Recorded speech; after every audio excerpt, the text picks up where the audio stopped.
And so just checking, Colleen or Sarita, you want in the queue here or no? Just Q&A? I mean, I don't see you, but I just want to check. I'll just stand. All right, nice. Up to you guys, you know. Might as well add your badge. We've got a nice lineup of badges here. Come on, Brian. And so, yeah, there we should. Yeah, there we go. No mask, okay. You have to come next year. Yeah. So, and I guess for public and media, we are going to briefly touch on the mask announcement. That's obviously not why we're here, but so we'll do that in just a minute, which is also why I'm kind of looking at my phone. So, okay. All right, so let's go ahead and get started. We're here to talk about really the Bosque and the dangerous wildfire season. And we do this annually. We have, as usual, some updates that are regular but also specific to this year. But also, we just got the news that at the state level, we are, of course, adjusting and accommodating the CDC recommendations with respect to masks. So if you've been vaxxed, you don't have to wear your mask. And so I'm putting the mask down, you know, hashtag been vaxxed, and no more mask. So I don't even really know. It feels obviously new for me not to wear one. So I think we're all adjusting to being able to see each other's smiling faces and recognize each other once again. So look, this is a really it's a fun, it's a good thing. And look, it's also a reflection that for over a year, you know, I mean, Burqueños have stepped up to keep our community safe. So I want to thank everyone who has been following every aspect of the public health order, who has been wearing a mask. And also in, you know, the past months, I mean, we've seen hundreds of thousands of community members step up to make this possible, to put the mask down, to put it away if you've been vaxxed. Obviously, if you haven't, this is meant to be an incentive all across the country. And now vaccinations are so easy to get, so readily available. Please take advantage and get vaccinated. And if you need an extra incentive, we're going to need this going into the fall, right? We all know that flu season goes up in the fall, and Corona's no different, or COVID. And so the more people that get vaxxed now, the more we're going to be prepared for that. And so we don't have to sort of regress. So the latest guidance from the CDC and the DOH, those people who are fully vaccinated can safely take off their masks in most settings. Now, I also want to mention that, you know, for us, there is in general a really big shift that is happening all across the country and here in Albuquerque. And it basically works like this. You know, for the last year, government has been saying that in the interest of everyone, in the interest of public health, we have been obviously heavily regulating some of the things in our community, including how close we stand together, including whether or not we wear a mask, and building capacities and all of these things. What you're seeing is a shift back to, you know, some people might say normal, but it's also back to individual responsibility, right? If you want to wear a mask, you should wear a mask. If you feel uncomfortable doing certain things, then don't do them. The shift is that it is now going to be a personal responsibility to take care of your health. And it's a transition. It's not happening right away.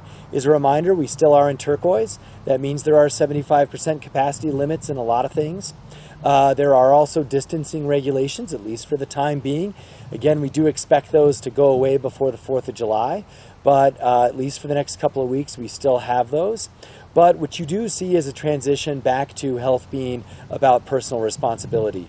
And look, it's a good thing, and we've earned it, because we as a community have stepped up, and as government, and we said we had to take some, you know, frankly, extreme measures, but rightfully so, to save lives. And so those decisions are now being unwound, so to speak, and rightfully so because of vaccinations. So it just brings us full circle to encouraging everyone to get vaccinated.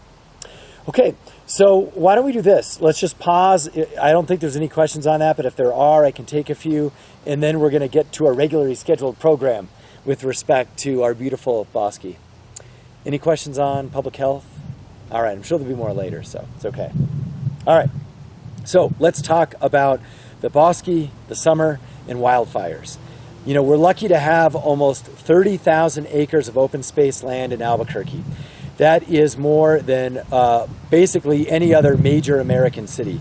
And that is awesome for us.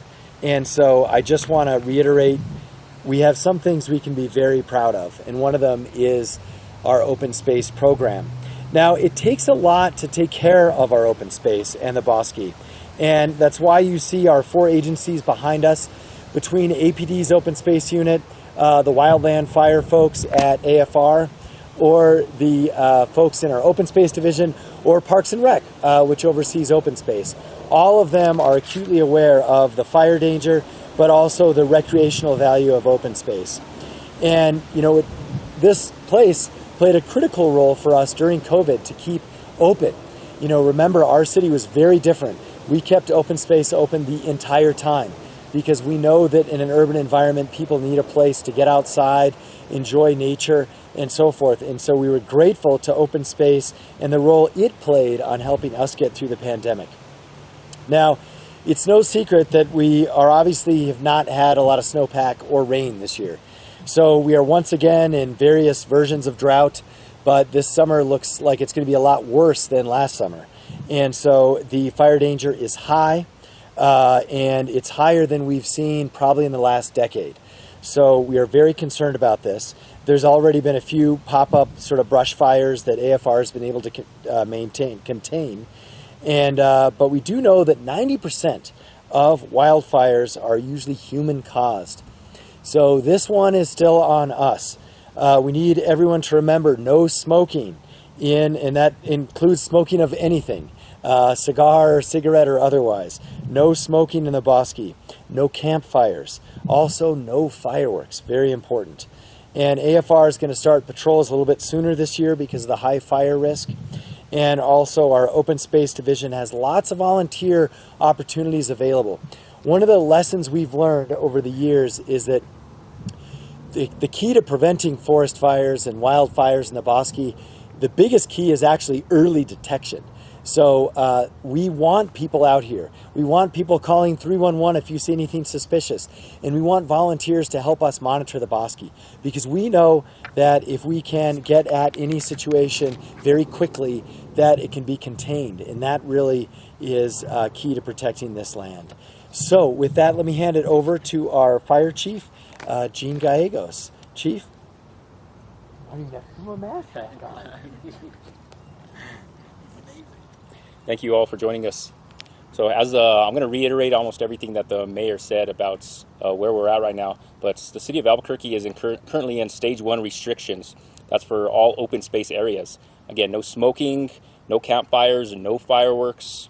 And this includes all the open space areas, the foothills, the west side open space areas, and especially the bosque. The amount of fuel that we have located in the bosque is very scary. We got to take care of it. So these are all beautiful keystone areas in the city of Albuquerque that make us unique. So we need to, together as one Albuquerque, protect these beautiful keystone areas in our city. So this year we've had 12 bosque fires. Compared to the whole of 2020, we had 13. So again, we have had a significant increase in fires in the bosque area. Each of these fires is significant, and each is being investigated.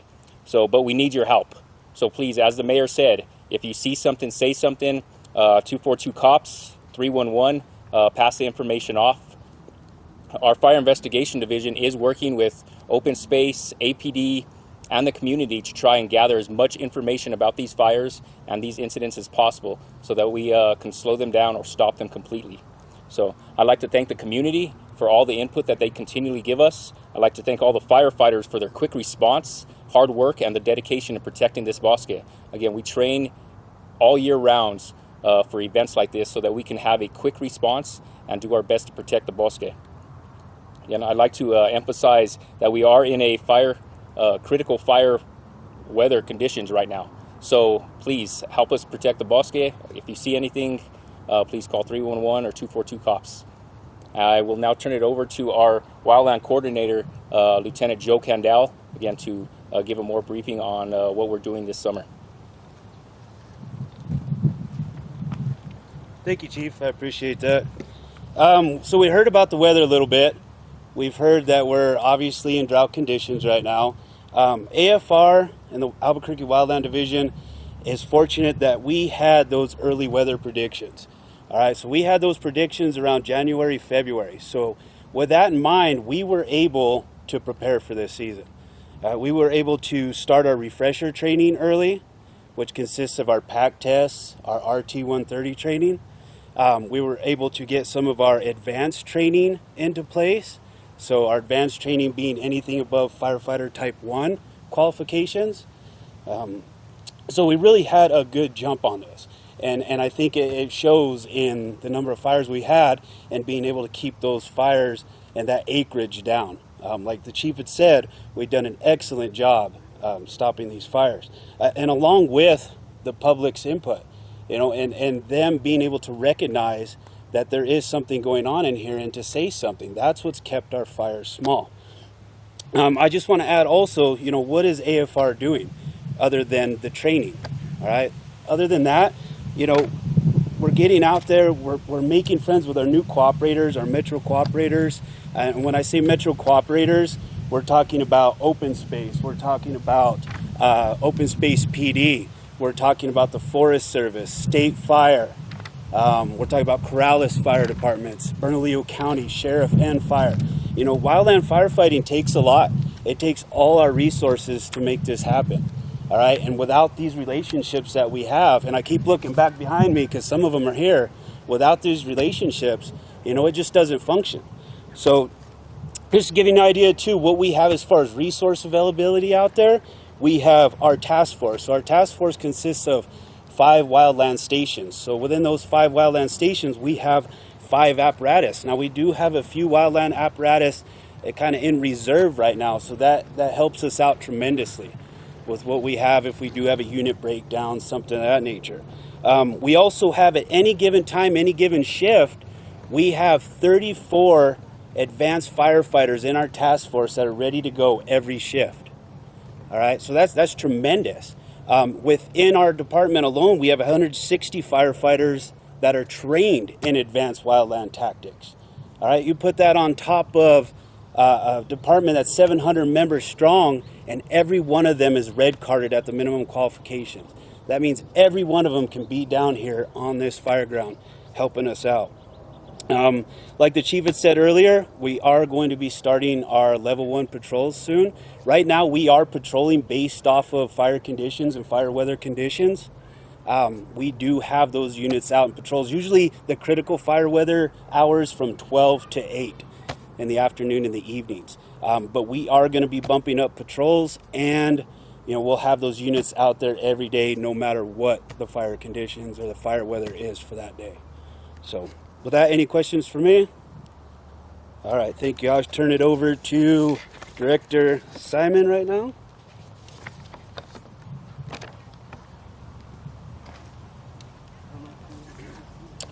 Good afternoon, everyone. Mayor, thank you so much for your care and concern for the Bosque and for our public lands. I really want to thank and praise our partners, great servants at AFR, the chief and lieutenant. You know, we have one of the best wildland firefighting units in the country. Unfortunately, they've developed that expertise through real life experience, and we've had some real thought-changing experiences here with Bosque fires. But as a result of that, our Albuquerque fire and rescue department is just outstanding at wildland firefighting and response. So just this year, as you heard the chief say, we've had too many fires in the Bosque already. But what I have personally witnessed is our AFR pros jumping on those fires so fast, knocking them down incredibly quickly, and preventing damage to our precious public resource in the Bosque. Now, as the mayor and the chief have said, we are in a drought. We've been in some form of drought continually for about the last 20 years, and the entire state of New Mexico right now is facing severe drought conditions, with about half the state is in exceptional drought conditions, and that's the most severe category of drought. This is only likely to get worse during the summer. The things to remember, though, are that people have lived here in the Middle Rio Grande Valley for thousands of years. They have lived here with drought. And survived and prospered. So that is our challenge, which we can rise to, is to learn to live with our environmental conditions here in the Middle Rio Grande. Now, you can see, just taking a short walk from the spot, you can clearly see how dry the conditions are in the bosque. And as we've heard, this season is looking especially dry due to, and so far, limited spring rains, a non-existent monsoon season last year, low snowpack, and on high winds throughout the winter and some this spring. Those have all contributed to a drying of the area. And this has, of course, been compounded by the years of low moisture. The irrigation season, as we know, is going to be shortened this year, and we anticipate a probable drying up of the river in multiple locations in the Middle Rio Grande. I want to say that I think our watchword should really be, let's get through June. June's likely to be the highest risk month. If we all pull together and get through June with no fires, we'll really, I think, have a great start on a safe summer. I also want to encourage Borqueños to just practice good water conservation all the time, particularly as we're in drought conditions this summer. Help us preserve our most precious resource in Albuquerque. Use water sparingly and follow the Albuquerque Bernalillo County Water Utility Authority watering schedules for your landscapes. No more than 3 times a week you should be watering between 11 and 7 p.m. And this not only helps us to be water wise, but it's what's best for our native plants and vegetation. Now, the good news is that having learned what we have about bosque fires, particularly with a seminal fire in 2001, we've been hard at work in the bosque, learning to better protect the forest, and also with extensive amounts of forest restoration and fuel reduction in the bosque. So after 20 years of those efforts, I can say that those have paid off, and we have a much more resilient bosque in many places right now, and more resistant to large-scale wildfires because of some of the restoration work and fuel reduction work that we continue to do. We need to keep investing in that, and it will pay off and make our AFR's job easier. Now, to just repeat the chief's reminders, charcoal, wood, and open flames are currently prohibited on city open space. Gas and propane grills are allowed in some picnic grounds, but you must check for current conditions and watch the red flag or wind warnings. Smoking is not permitted on open space and only permitted inside vehicles or in closed places. As the mayor mentioned, the unfortunate fact is that 90% of our wildflowers are human-caused. We need everyone's help to preserve our precious public lands. Now, the dominant tree species that makes up our bosque and we love so much is the cottonwood, of course. Cottonwoods are amazingly cool trees. The seeds that the female cottonwood produces every spring are amazing parts of the amazing tree. Only the females produce the seeds. Of course, the males are the ones responsible for the irritation of the pollen, not the women.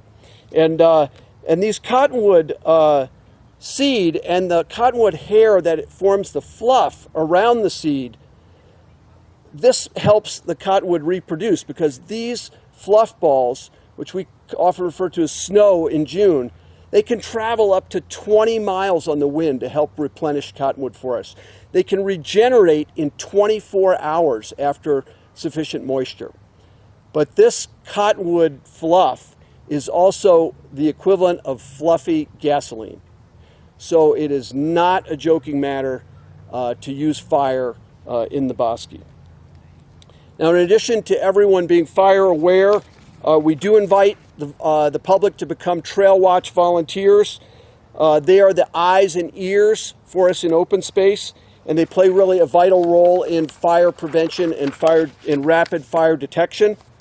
You can become an open space Trail Watch volunteer very, very easily. A little bit of training, you get cool swag, and just start off by calling 311 to be a Trail Watch volunteer. And they work closely with AFR and our open space division. Now, in conclusion, I just want to say that humans, we're not the only creatures on the planet, and we're certainly not the only creatures affected by drought and fire. Dry conditions this summer are also going to make wild animal encounters more likely. So limited food availability in the Sandia Mountains and the foothills is likely to push animals into local neighborhoods as we actually live in their fallback areas. So fruit trees, ponds, bird baths, other yard enhancements, they're very attractive and alluring factors for some wildlife. So please take proper precautions with your pets and be responsive to potential surprises. Do not feed wildlife, especially bears, coyotes, and deer. Feeding wildlife causes numerous unfortunate situations, including disease, excessive landscape browse, and even mortality for some habituated or nuisance animals. In conclusion, again, for more information about fire restrictions and relevant information about open space, please visit cabq.gov. Thank you very much. Okay, Jessica. All right. Do we have any questions at this time? No? All right, thanks. If you want some B-roll of Dave Simon's Cottonwood snowballs, he's got it for you. Thanks, everybody.